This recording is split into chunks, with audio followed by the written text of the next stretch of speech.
hour of need.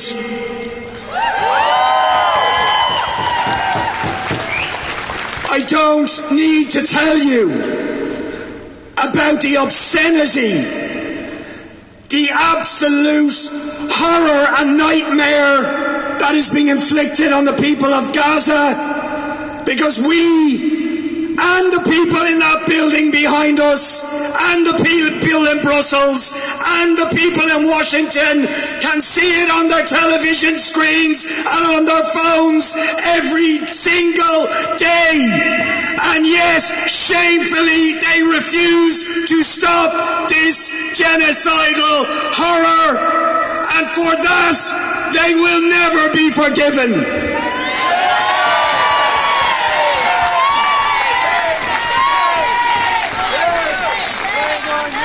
It is beyond shameful that the Irish government still this week is refusing to commit to support South Africa's brave, courageous decision to take Israel to the ICJ for the crime of genocide against the people of Gaza. It is utterly shameful. The government are lying still. You know this, but many of the public don't know it. The government are lying about their obligations under the International Court of Justice and the Genocide Convention. They were asked in November with a motion in the Dáil to discharge their obligations under the Genocide Convention. The details of those obligations were read out in the Dáil in November if they didn't already know, but of course they did. And those obligations are not to quote their motion tonight, to strongly consider supporting the action. That's what they're saying.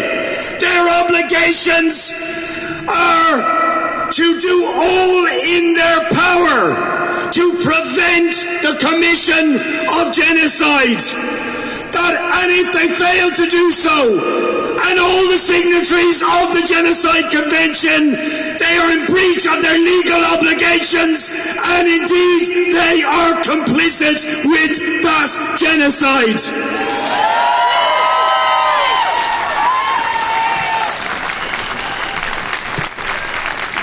Now, you have to ask yourself, why?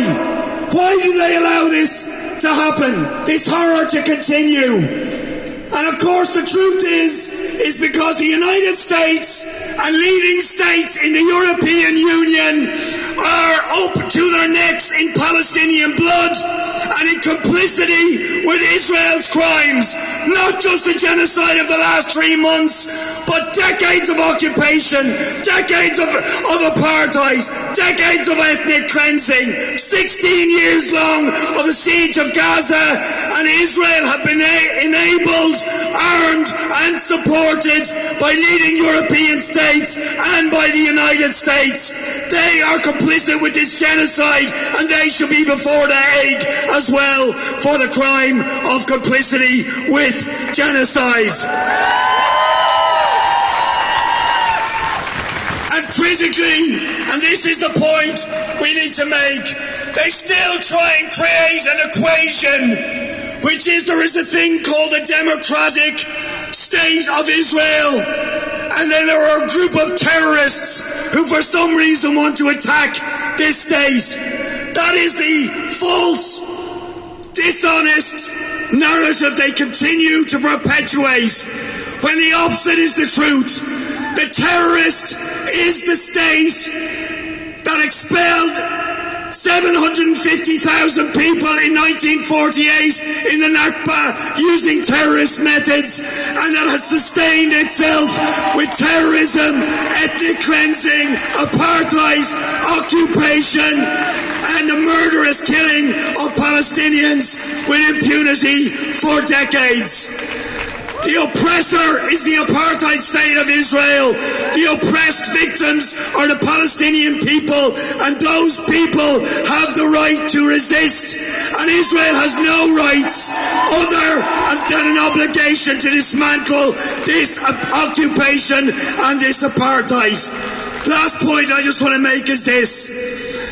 As shameful as it is that the Irish government are still refusing to discharge their obligations under the Genocide Convention, as shameful as it is that they intend, and they confirmed this today, to go to Washington on St. Patrick's Day to hand shamrock to Joe Biden. How could anybody do that? But I will say this, their rhetoric, they are under pressure in there, and you can see it today. Their narrative is changing. They were effectively trying to undermine South Africa's case a few weeks ago. Now they're apologetically saying, maybe we'll join it. That's because of you. That's because of the pressure you're putting. So you've got to keep up the pressure. Mobilise, mobilise, mobilise. Demand that this government represent people, represent humanity, and stand with the long-suffering, oppressed people of Gaza and Palestine to stop this massacre. Free, free Palestine! Free, free Palestine! Free, free Palestine! From the river to the sea! Palestine will be free! From the river to the sea! Palestine will be free! Thanks.